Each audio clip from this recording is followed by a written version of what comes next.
Alors, on est dans une période un peu compliquée comme pour beaucoup d'entre vous qui se sont retrouvés peut-être au chômage technique. Si vous êtes salarié, par exemple. Pour certains, vous êtes en télétravail, pour d'autres, vous êtes entrepreneur, vous êtes aussi bloqué. Euh, et, euh, et moi, je travaille en ligne comme d'autres personnes, comme Anne et comme les personnes que vous avez vues précédemment, Céline Martinez ou Baya. Donc, on peut aborder absolument plein de thématiques en ligne. Et, euh, et j'avais envie de vous parler de cette opportunité parce que je pense que confinement ou pas confinement, dans les années qui viennent, ce sera toujours un plus d'avoir cette activité qui nous permet de communiquer où pour soi, sans forcément bouger de chez soi, et aussi d'accéder à une vie un peu plus libre dans un monde parfois un petit peu stressant, surtout quand on est parent. On a pas mal de parents qui sont à l'Assemblée, où on peut gérer son temps comme on l'entend, travailler si on a envie le week-end ou le soir ou le matin plutôt, et avoir un petit peu plus de temps dans la journée. Alors je dis pas que, hop, j'entends, je vais couper encore les micros, hop. Alors, vous m'entendez bien là, c'est bon? Yes. Donc voilà, donc j'avais envie de vous parler de cette opportunité parce que, en fait, tant qu'on a la possibilité de transformer la vie des gens en les accompagnant parce qu'il y a peut-être une douleur dans leur vie qu'ils ont envie de solutionner ou de soigner, ou une transformation, une amélioration de leur vie, ben, il y aura toujours en fait une activité possible sur Internet. Et là, je parle particulièrement du monde de l'information où on vend des programmes en ligne pour accompagner les gens. Alors, j'avais envie de vous partager en fait, pour moi, les essentiels pour se lancer dans ce business. Avant d'entrer dans le vif du sujet avec les clés que j'ai envie de vous partager, qui sont purement des clés pour se développer sur Internet, j'avais envie aussi de vous parler un petit peu de mindset parce que il y a souvent des fausses idées qui viennent sur le monde de l'Internet, c'est-à-dire que, et d'ailleurs vous avez vu aujourd'hui qu'on a des personnes absolument fantastiques qui sont en ligne avec moi, mais souvent les gens pensent que parce qu'on va se lancer sur Internet, eh bien, on va être derrière son écran 24/24 et on va être un peu en mode geek à se couper en fait des relations humaines. Or, dans notre monde en tout cas, qui est le monde voilà, du partage d'informations et des formations en ligne sur de l'information qu'on va partager avec les gens, eh bien, on est dans un monde où on a beaucoup de relations humaines, on a des gens qui travaillent souvent sur eux et qui ont envie d'exprimer leur authenticité, leur vulnérabilité, partager leur voix et leur message avec le monde. Et du coup, on est dans un monde extrêmement humain, en fait, même si on est derrière un écran à travailler, évidemment, une certaine partie de la journée. Et donc, j'avais envie de vous parler encore une fois de cette opportunité parce que si vous avez cette ouverture d'esprit de partager quelque chose avec un grand nombre de personnes ou avec un nombre de personnes ciblées, mais en tout cas de vous ouvrir à cette possibilité de travailler d'une autre façon qu'en présentiel. Enfin, on peut aussi communiquer par le web pour développer des programmes en présentiel. Après, les formats, ils peuvent varier. On peut très bien vendre grâce à Internet des immersions, des stages, des programmes de formation voilà, de plusieurs jours en présentiel. Mais on peut aussi vendre des programmes en ligne qui nous permettent, encore une fois, d'avoir un peu plus, une meilleure gestion de son temps et un peu plus de liberté en travaillant depuis chez soi. Ou en tout cas tout autre lieu dans le monde dans lequel on a une connexion Internet. Donc c'est vraiment une vraie opportunité pour notamment les parents et pour les gens qui veulent, encore une fois, profiter un peu plus de leur temps. Ça ne veut pas dire qu'on ne fait rien au départ, ça demande de l'énergie pour mettre en route la machine, notamment au départ, mais avec le temps, on arrive à automatiser un certain nombre de choses et faire en sorte que ce soit plus facile, plus fluide pour développer son activité. Alors donc, je voulais vous partager, pour entrer dans le vif du sujet, les clés qui vont vous aider à créer cette activité. Déjà, la première chose, je voudrais vous dire, si vous vous lancez sur Internet, de vous faire accompagner, que ce soit par quelqu'un qui le fait avec des séances individuelles en groupe ou alors avec un programme en ligne, parce que c'est un métier qui ne s'invente pas. Comme beaucoup de choses, hein, se lancer sur Internet, c'est pas juste voilà, lancer un blog et écrire des choses sur sa vie. Il y a une vraie façon d'aborder ce métier et avec des clés notamment de web marketing, parce que si on veut vendre des choses sur Internet et aider un certain nombre de personnes, eh bien, il faut avoir travaillé sur des fondamentaux et ça s'apprend en fait. Donc, si vous voulez vous lancer, il va falloir vous former comme dans beaucoup de, dans beaucoup de métiers en fait. Et peut-être profiter de ce moment en ce moment où vous êtes en confinement pour le faire, que ce soit en développement personnel ou en business, vous allez pouvoir progresser. Alors, les clés que je voulais vous partager, déjà la première, c'est qu'il y a un certain nombre de fondamentaux sur le web. Et quand on démarre, on peut être un peu perdu. On peut regarder ce qui se passe des sites, sur des chaînes YouTube, des vidéos, des mails qu'on reçoit et avec des personnes qui nous partagent un certain nombre de clés pour développer son activité sur Internet. Et parfois, c'est un petit peu compliqué parce qu'on se dit par où je commence en fait. Et la façon de vendre sur Internet, elle est un petit peu la même que la façon de vendre dans la vraie vie. C'est-à-dire que le problème de base, c'est d'identifier en fait une vraie problématique pour la personne qu'on a en face. Quand je dis une vraie problématique, c'est ce qui lui pose vraiment problème. Je vous donne un exemple. Quelqu'un qui a des boutons sur le visage, peut-être que ça ne va pas lui poser problème d'en avoir. Et une autre personne qui a le même problème, entre guillemets, ou qui a la même situation, elle, ça va lui poser problème. Donc, il faut qu'il y ait une douleur associée à ça, ou en tout cas, voilà, qu'il ressente ça comme un problème pour pouvoir le transformer. Et cette notion de transformation, elle est importante.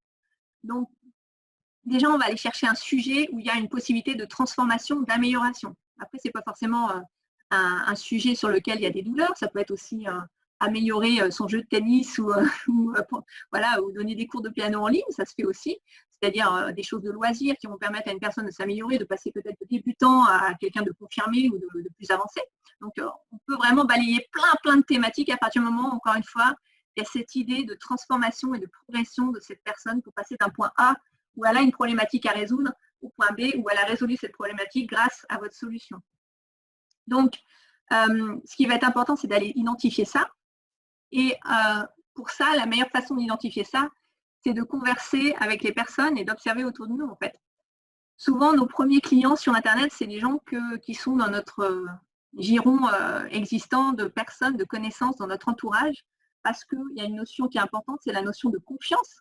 Comme dans toute relation et comme dans tout achat, on va dire, la personne, elle va acheter parce qu'elle a confiance en la solution qu'on lui partage, mais aussi en la personne qui la vend. Donc, la relation avec les personnes avec qui on veut vendre des choses, elle est essentielle. Et on peut créer cette relation de plein de façons, mais au départ, et même après, mais au départ, c'est très important de converser avec les personnes pour savoir quel est réellement leur problème et qu'est-ce qu'ils veulent précisément.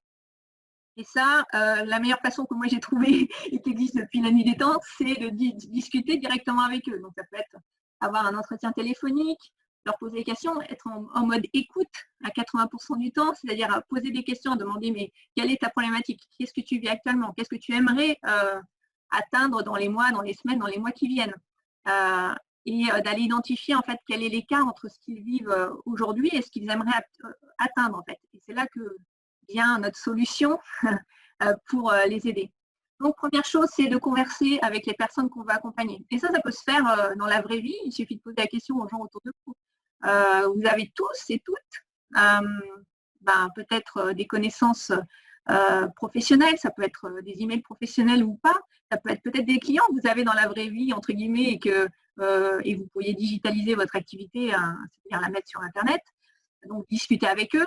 Ça peut être des gens, vos voisins, ça peut être des gens de votre entourage, de votre famille, mais c'est d'aller identifier dans le sujet qui vous intéresse, évidemment, la problématique des gens que vous voulez aider. Donc ça, c'est la première chose.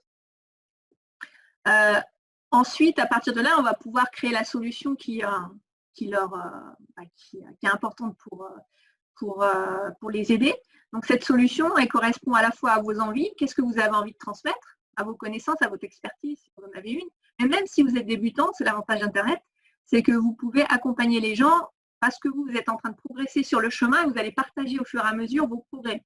Et il suffit d'être une marche au-dessus de la personne, du stade, dans le stade où en est la personne par rapport à elle. Une marche, c'est déjà un stade d'avancement plus important que là où en est la personne. Donc, vous pouvez déjà l'accompagner sur cette première marche. Il faut savoir que sur Internet, parce que c'est souvent ça aussi un frein de gens qui veulent s'en lancer, ils se disent mais moi j'ai pas d'expertise, je suis pas, j'ai pas forcément, je suis pas, qui suis-je en fait pour me lancer sur Internet. À partir du moment où vous avez un sujet qui vous intéresse et encore une fois, il y a une problématique sur laquelle vous pouvez accompagner les gens et les aider à transformer et à améliorer, bah, vous êtes déjà sur un sujet qui peut potentiellement intéresser d'autres personnes. Et donc, si vous êtes sur le chemin, vous avez déjà fait un pas et que les autres en sont à la case départ, bah, vous pouvez déjà partager là-dessus et les aider. Et sur Internet, on est majoritairement sur un marché de débutants, c'est-à-dire que on n'a pas besoin d'être expert plus pour aider les gens, en fait. Par exemple, moi, je vais vous donner un exemple concret. Quand j'ai démarré avec la parentalité. Quand j'ai commencé à vendre des programmes en ligne, ben, moi, je suis pas, j'étais pas coach parental, j'avais pas de diplôme de psychologue ou autre. J'étais salariée à l'époque dans un domaine qui n'avait rien à voir avec la petite enfance, et j'étais maman, et je suis toujours maman d'une fille qui, à l'époque, quand j'ai démarré, elle avait déjà 7 ans, donc elle était déjà assez grande.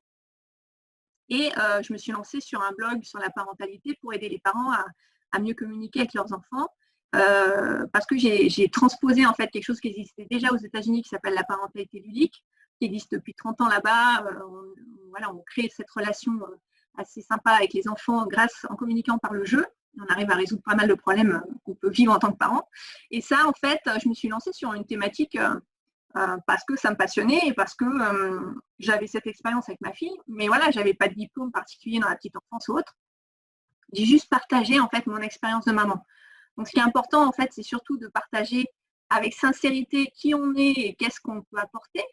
Et on ne va pas raconter des histoires en disant qui on n'est pas. Mais tout ça pour vous dire qu'on n'a pas besoin d'être experte pour se lancer. On a juste besoin d'être une personne qui a envie de partager sur un sujet et qui, encore une fois, a passé plus de temps que les autres à lire, à se former sur ce sujet et qui peut déjà commencer à partager des choses. Donc, ça, c'est pour vous aider aussi à vous dire, si j'ai le syndrome de l'imposteur et que je ne me sens pas à la hauteur, je peux quand même y aller. Donc, première chose, on va commencer à converser avec nos prospects, on va identifier quelle est leur problématique pour les aider à transformer ça, et on va créer la solution et l'offre qui correspond à leurs besoins. Cette solution, elle est basée sur qui on est, qu'est-ce qu'on a envie de partager, notre expérience peut-être qui nous a permis de surmonter la problématique qu'eux, ils vivent, et on va partager ça dans une formation en ligne. Et on va présenter ça sous la forme d'une offre qu'on va proposer à nos prospects. Et voilà, c'est aussi simple que ça en fait. Donc les essentiels, c'est quoi? Le premier essentiel, c'est évidemment de converser avec nos prospects, de commencer à avoir une liste de prospects. Donc ça veut dire que on va mettre en place en fait un système qui nous permet de créer une communauté de personnes qui nous suivent. Et généralement, on fait ça par mail parce que c'est la meilleure façon de recontacter les gens. Si les gens vont sur un blog ou sur notre page Facebook, c'est super sympa, ils nous voient une fois, mais c'est pas sûr qu'ils reviennent nous voir, alors que quand on les a dans notre liste de contacts par email, on peut les recontacter facilement. C'est pour ça qu'on veut absolument qu'ils rejoignent notre liste email. D'ailleurs, si vous êtes là aujourd'hui avec moi, c'est sûrement parce que quelqu'un, c'est soit moi, soit Céline, soit quelqu'un d'autre, vous a envoyé un email, vous a dit coucou, on fait cette série d'interviews et donc on va pouvoir vous apporter de la valeur, et donc on le fait parce qu'on communique avec vous par email. Donc ça, c'est la base. Donc on crée cette plateforme email qui va permettre de communiquer avec les gens et d'entretenir la relation avec eux et d'apporter de la valeur, c'est-à-dire de donner des conseils, des choses qui vont éduquer, qui vont inspirer et qui vont faire qu'on va pouvoir leur proposer ensuite, pour aller plus loin, nos offres. Donc, c'est important de créer cette valeur et de donner beaucoup de valeur à travers ce qu'on partage, évidemment. Je regarde si vous avez des questions en même temps, n'hésitez pas à les poser. Hein. Alors, c'est vrai que je m'adresse beaucoup aux débutants. Là, je ne sais pas si vous avez peut-être déjà une activité sur Internet ou pas, ou si c'est quelque chose que vous envisagez. Ou voilà, dites-moi si vous avez des questions un peu plus poussées, parce que là, je parle surtout pour les débutants. Je me souviens même plus comment j'ai reçu vos emails au départ, mais je les lis toujours. Ce qui s'est passé, Hélène, tu as dû en fait accéder à ce qu'on appelle un bonus ou un lead magnet, peu importe le nom, mais tu as dû certainement télécharger quelque chose que moi j'offrais ou que quelqu'un d'autre offrait sur Internet. Donc tu as rentré ton adresse email et ton prénom et tu as téléchargé cette chose-là et tu t'es retrouvé dans la liste des contacts de cette personne qui a commencé en fait à t'envoyer des emails pour commencer à communiquer avec toi et t'envoyer un certain nombre de mails et donc t'aider, t'éduquer, te partager des choses qui vont te permettre d'améliorer le sujet sur lequel tu étais intéressé, en fait. Donc, voilà comment ça a démarré, certainement. Peut-être que tu as assisté à un webinaire et donc tu as enregistré encore une fois ton adresse email. Donc, c'est comme ça que ça se passe, en fait. On offre quelque chose de gratuit dans lequel on va apporter de la valeur, encore une fois. On est là pour aider la personne à progresser. Et ensuite, voilà, tu es dans la liste de contacts de cette personne et on va pouvoir communiquer avec toi pour construire cette relation. Et c'est ce qui fait que, à terme, tu vas peut-être avoir envie d'acheter un programme qu'on partage sur le sujet pour t'aider encore plus, en fait. Tout simplement. Et donc, une fois qu'on a cette relation qui se construit avec les gens avec qui on communique, eh bien, on va pouvoir encore une fois construire une offre. C'est très important de construire l'offre dès le départ, pratiquement, parce qu'à partir de là, grâce à ça, on va pouvoir savoir de quoi on va parler dans nos emails, dans les posts que l'on fait sur les réseaux sociaux. Si on se lance sur YouTube en vidéo, on va savoir quoi dire dans les vidéos parce qu'on a construit en fait cette solution, on a construit tout ce qui permet en fait d'éduquer, d'inspirer et de donner de la perspective, de donner des prises de conscience aux gens et on va pouvoir décliner du contenu gratuit à partir de là. Donc l'offre, elle est très très importante. Quand je dis l'offre, c'est la solution qu'on propose aux gens et toute l'éducation qui va avec en fait. Donc ça, on le travaille dès le départ. Et ensuite, à partir de là, on peut encore une fois décliner tout ça en contenu gratuit pour amener vers une solution qui est payante les gens avec qui on communique. Est-ce que c'est clair jusque-là, tout ce que je partage? Ou si vous avez des questions, encore une fois, n'hésitez pas. Je vois débutante. OK. Débutante. Je lis les questions en même temps. Avez-vous des sites internet où il est simple de vendre une formation? Alors, je ne sais pas trop ce que tu veux dire par là, Aude, mais des sites internet où il est simple de vendre une formation. En fait, vendre une formation, encore une fois, c'est identifier un besoin et c'est identifier ce que veut la personne pour pouvoir lui vendre ce qu'elle veut, en fait. Donc, peu importe la plateforme, que ce soit sur Facebook, sur YouTube, sur un blog, sur un site, on n'a pas forcément besoin d'un site internet pour vendre. On a surtout besoin de constituer cette liste de personnes avec qui on communique, d'entretenir encore une fois la relation, de la construire et de donner confiance à la personne parce qu'on lui apporte du contenu de qualité, on lui apporte de la valeur. Donc, peu importe la plateforme, il faut que la plateforme elle corresponde à ce qui t'appelle le plus. Par exemple, moi, j'aime bien écrire, mais j'aime pas écrire de manière régulière avec une fréquence régulière. Donc, j'avais lancé un blog au départ, mais je me suis rendu compte que c'était une vraie contrainte pour moi parce qu'il fallait que je publie des articles très très régulièrement, c'est-à-dire chaque semaine au moins, pour pouvoir avoir une visibilité au niveau du référencement sur Google. Et je me suis rendu compte au bout de quelques semaines en fait que c'était pas vraiment pour moi. Moi, je suis plus à l'aise en fait de lancer une vidéo et même si ça demande quand même du travail après de montage et de publication, mais pour moi c'est plus facile en fait. Donc chaque personne a ses affinités avec une façon de communiquer plus ou moins importante. Donc ça en fait, soit on le sait dès le départ, soit on peut tester et voir ce qui correspond le mieux à ce qui nous anime. Anne qui était avec nous juste avant, elle aime beaucoup communiquer, interagir avec les gens sur les réseaux sociaux. Donc, elle a créé un groupe Facebook parce que ça correspond à sa personnalité. Moi, les groupes Facebook, c'est pas trop mon truc en fait, parce que je vais pas être toute la journée, enfin, je dis pas que c'est le cas d'Anne, mais il y a des gens qui aiment ça en fait, converser sur les réseaux sociaux. Moi, c'est pas trop mon truc. Moi, je préfère faire des vidéos. Donc, chaque personne en fait, en fonction de sa personnalité, elle va choisir la façon de s'exprimer. Et peu importe la plateforme, le tout, c'est que ça corresponde surtout à là où se trouvent vos prospects aussi, parce que si vous adressez à, je dis n'importe quoi, des professionnels, ils vont peut-être pas être en train de regarder des vidéos sur YouTube. Peut-être que si, mais il faut regarder selon la thématique. Si vous adressez à des salariés, ils sont peut-être sur LinkedIn et non pas sur YouTube. Donc voilà, il y a deux paramètres à prendre en compte. C'est un, mon affinité avec les médias sur lesquels je communique, et deux, où se trouve la personne avec qui je veux communiquer en fait. Donc voilà. Je ne sais pas si j'ai bien répondu à la question. Ce n'est pas d'activité, mais l'intention depuis un moment d'en avoir une, bien des choses à dire sur un sujet qui me tient à cœur. Cool. Pensez-vous qu'il soit possible de construire une relation de couple sur ce point? Alors ça, c'est une question qu'il y avait pour Anne, on lui transmettra.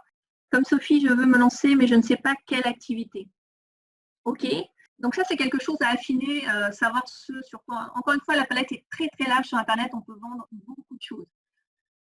Depuis l'accompagnement des gens pour arrêter de fumer jusqu'à comment se développer personnellement et Enfin, vous voyez, déjà dans les personnes qui sont passées jusqu'à présent, il y a des thématiques différentes. Il y a plein de sujets. À partir du moment où, encore une fois, il y a une transformation possible pour les gens et une amélioration de leur vie.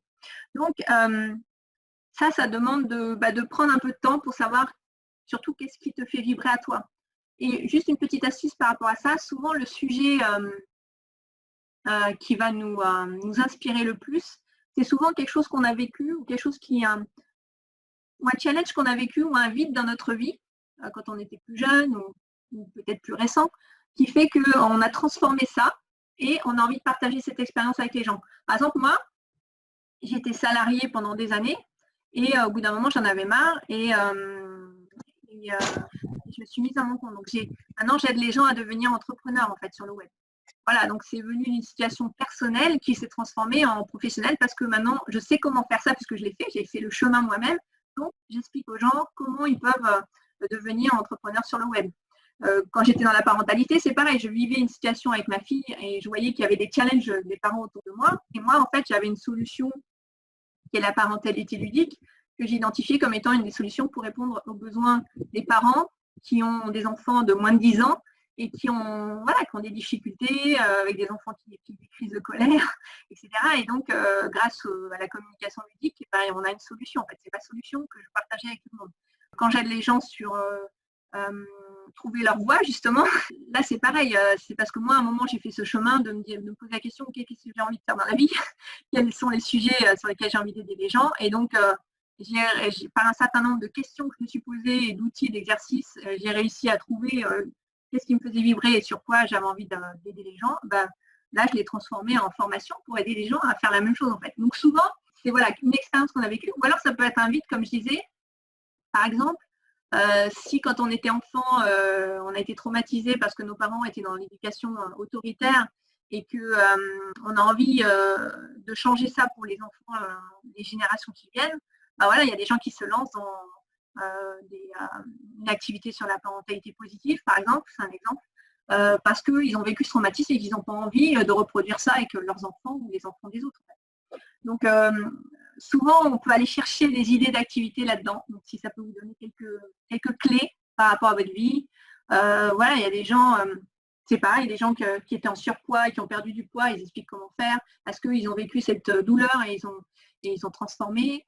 Enfin, il y a plein de thématiques, mais à partir du moment, encore une fois, où il y a un chemin de transformation. Donc, j'espère que ça vous aide par rapport à ça. Alors, je vois débutant de la difficulté justement de définir la problématique et donc l'offre. Oui, alors, la problématique, c'est ce que je disais, c'est qu'est-ce qui a une vraie douleur pour les gens. En fait, plus la douleur est importante, plus les gens ils sont en recherche de solutions. Si moi je suis, je ne sais pas, justement je parlais du surpoids tout à l'heure, il y a des gens pour qui le surpoids c'est pas un problème, mais la portion des gens pour qui ils le vivent mal, eux ils cherchent des solutions pour retrouver vitalité, santé par exemple. Donc là, si c'est dans cette thématique, c'est assez facile à comprendre, c'est assez simple, mais dans plein de thématiques, ça peut être le cas. Je suis malheureuse dans mon travail, j'en peux plus d'être salariée et j'ai envie de me mettre à mon compte. Ma problématique, c'est de trouver une solution pour savoir comment me mettre à mon compte et remplacer mon salaire et faire en sorte que je puisse vivre d'une activité qui me plaise et en vivre bien. Donc, à partir du moment où tu identifies ça, et encore une fois, si tu cherches dans ton passé, dans ton expérience, dans ce que tu vis actuellement et que tu partages avec les autres, tu vas pouvoir aider les autres. Comment protéger sa formation par Internet?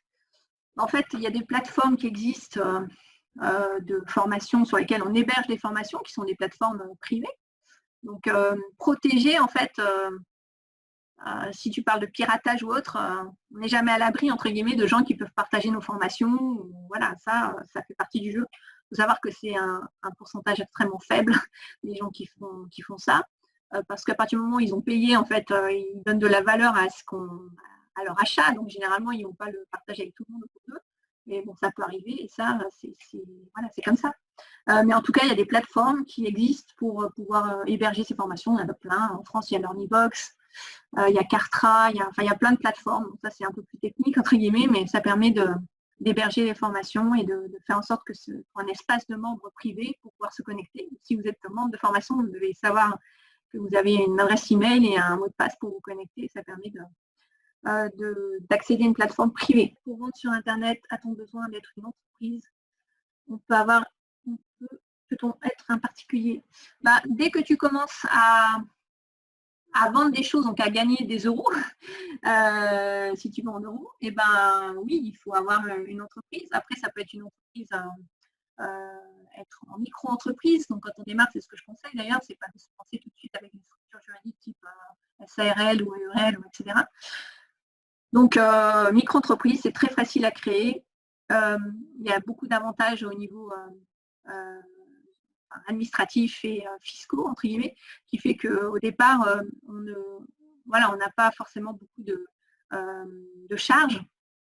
Et c'est ce que je conseille pour démarrer jusqu'à ce qu'on atteigne le plafond de chiffre d'affaires qui est, je ne sais pas combien il est d'ailleurs aujourd'hui en micro-entreprise. Moi, à l'époque, quand j'étais auto-entrepreneur, ça s'appelait, il y avait un plafond à 60 000 euros, je crois, pour les formations comme je proposais. Donc voilà, donc tant qu'on n'a pas atteint le plafond, autant rester dans cette structure et après passer à une structure juridique plus type SARL, etc. Faut-il construire sa formation avant son lancement sur Internet ou sur une plateforme? La formation, alors c'est l'avantage d'Internet, contrairement à imaginer que vous ouvriez un magasin demain avec des produits physiques, là, vous allez être clairement, vous allez devoir avoir vos produits, votre stock avant de commencer à ouvrir votre magasin et vendre.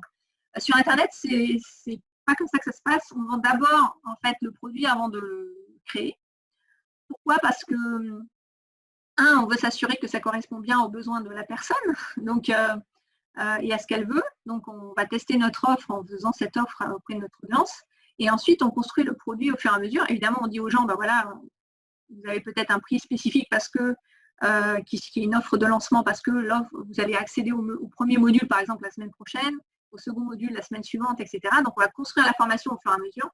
Et donc, moi, je déconseille de construire la formation avant de faire l'offre.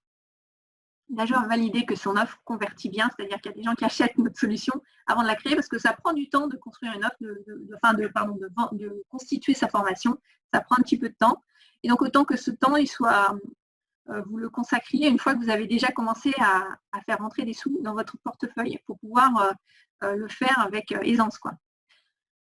Je suis en train, au vu de la situation, de créer des vidéos pour mon activité. Pouvez-vous conseiller des logiciels simples d'utilisation, car je n'y connais rien, pour faire des montages vidéo? Alors là, il y en a plein. Alors, je n'ai pas toutes les solutions en tête là aujourd'hui de logiciels, mais il y a sur Mac, il y a iMovie. Après, il y a moi j'ai utilisé, comment ça s'appelait maintenant je suis sur Camtasia, qui est un très bon logiciel, mais honnêtement, il y a plein de solutions logicielles. Il suffit de taper sur Internet logiciel de montage. Certains sont gratuits. Ceux qui sont gratuits en général, c'est parce que vous avez un filigrane avec la marque du logiciel dessus.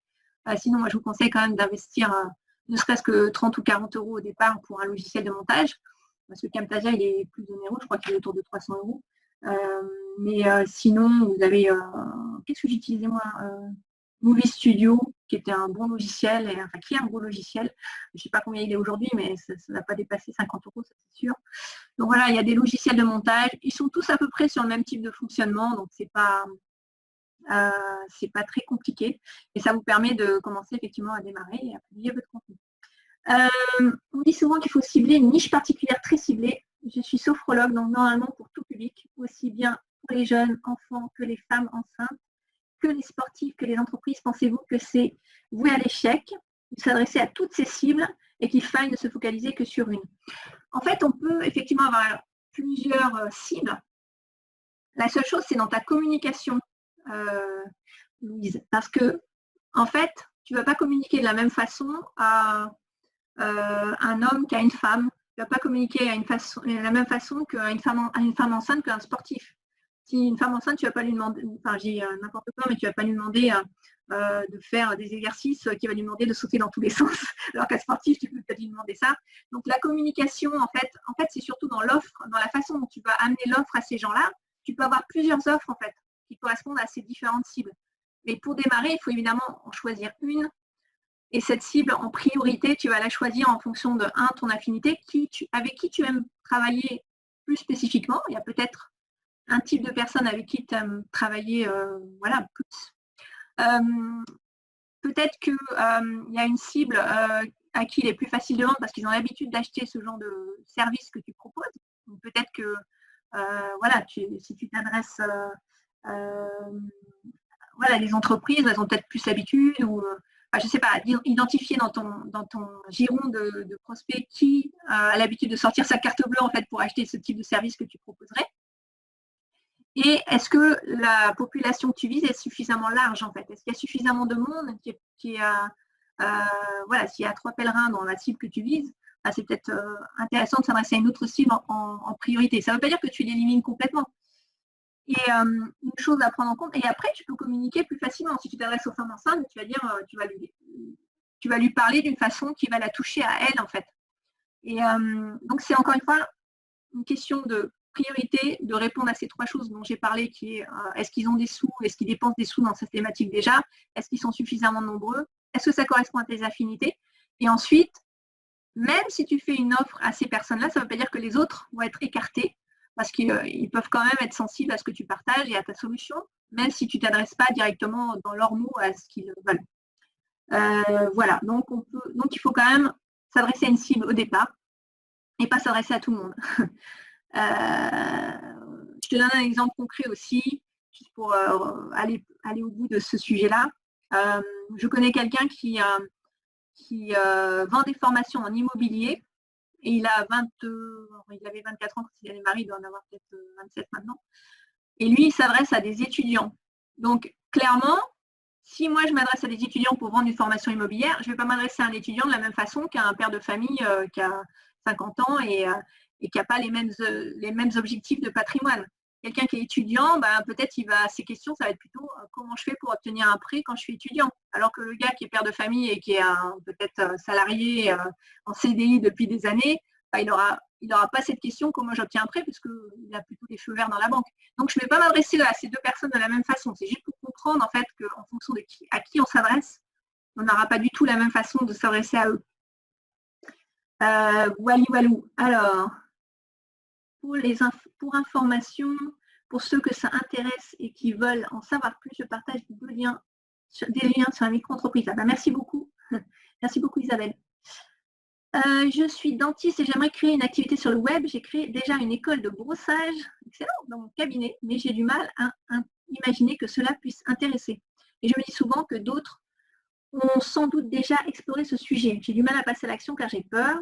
Je passe de l'enthousiasme à la procrastination. Ok. Donc, école de brossage, donc, où tu enseignes aux gens à se brosser les dents, c'est ça? Que je comprenne bien. Alors, est-ce que c'est une vraie... tu vois, après, il y a le degré de douleur. Encore une fois, les 3 questions que j'ai partagées juste avant, elles sont valables par rapport à ce que tu partages aussi. C'est-à-dire, est-ce que les gens sont prêts à payer pour ça? Est-ce qu'il y a une véritable problématique qui leur pose vraiment problème? C'est-à-dire, c'est pas juste un truc où ce serait cool d'avoir ça. Non, c'est oui, si je fais pas ça, les choses correctement, qu'est-ce qui va se passer de pas terrible dans ma vie pour moi en fait? Donc, est-ce qu'ils sont prêts à investir là-dedans? Est-ce qu'ils dépensent déjà des sous dans des c'est pas forcément dans ce truc-là en particulier, mais dans des choses connexes? Et est-ce qu'il y a suffisamment de monde qui est concerné par le problème? Si tu as feu vert pour ces 3 questions dans la réponse, bon. Si ce n'est pas le cas, il faut peut-être revoir. Et il y a peut-être d'autres choses à faire par rapport à ton métier de dentiste pour aider les gens. Je ne sais pas si c'est ça ou si peut-être que tu peux aider les dentistes, les professionnels qui n'ont pas le temps et qui peuvent se connecter à des vidéos, j'en sais rien, pour les aider sur une thématique qui peut les intéresser pour se former plus en amont, plus en profondeur. Ou peut-être que les particuliers, il va y avoir autre chose que tu vas pouvoir cibler. Donc, c'est vraiment la question à se poser, en fait. Quelle est la problématique numéro 1 et est-ce que c'est vraiment quelque chose qu'ils veulent changer dans leur vie, transformer absolument, en fait. Ok. Je pense qu'on a pas mal avancé. On a fait pas mal le tour des différentes questions. Encore une fois, mes recommandations, si vous voulez vous lancer, formez-vous. Alors moi, il faut savoir que j'accompagne des gens, notamment des débutants, mais dans un groupe qui s'appelle M-Business. Donc si vous voulez en savoir plus, vous pouvez m'envoyer un petit message, voilà, soit sur Facebook, si vous allez sur ma page Cécile Amiel, vous allez pouvoir m'envoyer un petit message ou par Messenger, ou sur mon site cécileamiel.com, vous pouvez me contacter. Voilà, pour ça. Et sinon, il y a plein de formations en ligne qui existent, mais surtout, surtout au départ, au démarrage, en fait, il y a des fondamentaux à mettre en place et faites-vous accompagner pour vous lancer.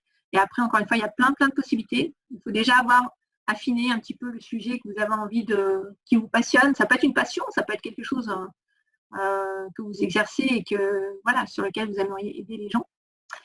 Donc, j'espère que ça vous a aidé. En tout cas, merci beaucoup d'avoir été avec moi.